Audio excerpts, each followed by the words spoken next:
તો કેમ છો મિત્રો, સ્વાગત છે તમારું નવા વ્લોગમાં। આજે આપણે આવી ગયા છીએ બહાર ને હવે નીકળી ગયા કારખાને જવા માટે, કેમ કે કારખાને તો જવું પડશે હવે, નહીંતર તો હપ્તા નહીં ભરાય મિત્રો, એટલે કારખાને તો જવું પડે।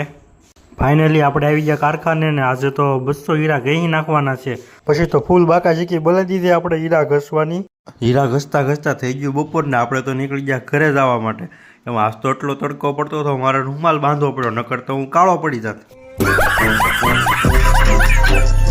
પછી તો આપણે નીકળી ગયા રખડવા જવા માટે। એમાં સાથે હતા વિશાલભાઈ ને આપણે જવાનું હતું ગામમાં। તો વિશાલભાઈ કે પહેલા આપણે પૈસા ઉપાડતા જઈએ, કેમ કે ખિસ્સામાં કાંઈ છે નહીં। આપણે આવી ગયા ગામમાં ને આજ તો ફૂલ ટ્રાફિક થઈ ગયું હતું ગામમાં।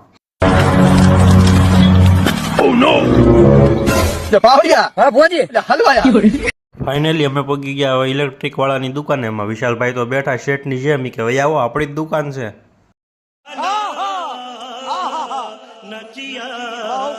દુકાનની બહાર પડ્યા હતા 2 મસ્તીના પંખા। મેં ભાઈબંધને કીધું, મેં તો હાલને આપણે 2 કે પંખા લઈને ભાગી જઈએ અહીંથી।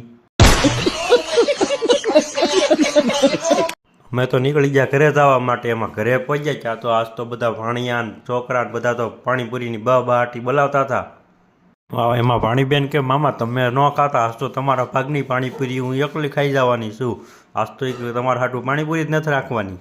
પછી તો મેં પણ પાણીપુરીની બાકા જીકી બોલાવી દીધી। મેં તો આ ખાઈ જાય પહેલાં મારે ખાઈ જવી પડશે બધી પાણીપુરી।